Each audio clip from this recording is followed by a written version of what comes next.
Giovanni, let's talk about taxation in Canada. Thank you, Mike. Always good to have you. Thank you. So, you know, there's different levels of taxation that we have in Canada. So we do have, in most provinces, you will have your federal tax, and then you'll have your provincial tax, and then those are the two typical taxes that you'll have. But within the CRA scope, depending on your business, some businesses are actually registered for GST, right, which is a different tax that's there. Then there's actually federal tax when we actually pay as business owners federally to the Canada Revenue Agency. Yeah, because I think federal taxes, every Canadian or anyone operating in Canada has to pay federal taxes. That's right. Every corporation in Canada pays federal tax. And I think it's also mandatory to pay provincial taxes. That's correct. So with the provincial tax, it's actually interesting because each province has a different tax system, right? Yeah. Here in Alberta, which is the Alberta tax, provincial tax, you're looking at about 5%.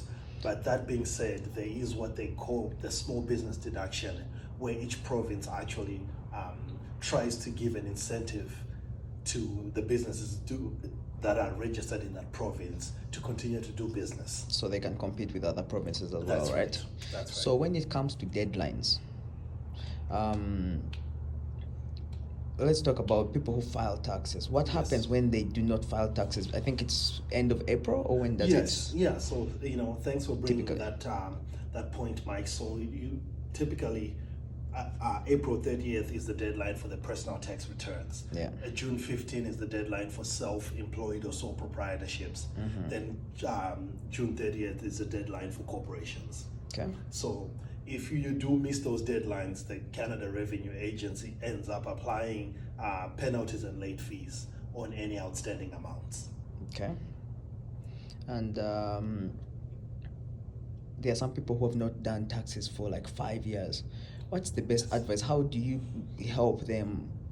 Because I'm sure they have so many accumulated penalties on there. That's right. And sometimes actually the opposite is true, that sometimes people don't file their taxes, but we've had situations where clients come to us, they haven't filed for 5+ years, and when we actually do the tax return, we realize that they have always had a refund all these years, and it actually ends up working in their advantage. So sometimes it's better, it actually ends up giving them more money. And Definitely. And we just encourage every taxpayer to come and file their tax returns.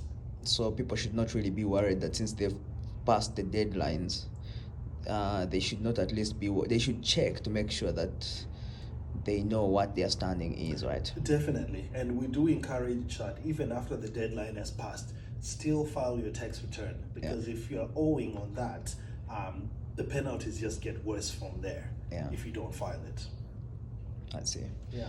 Okay, thanks for that information on those penalties. Awesome. Thank you, Mike. Thank you again, once again.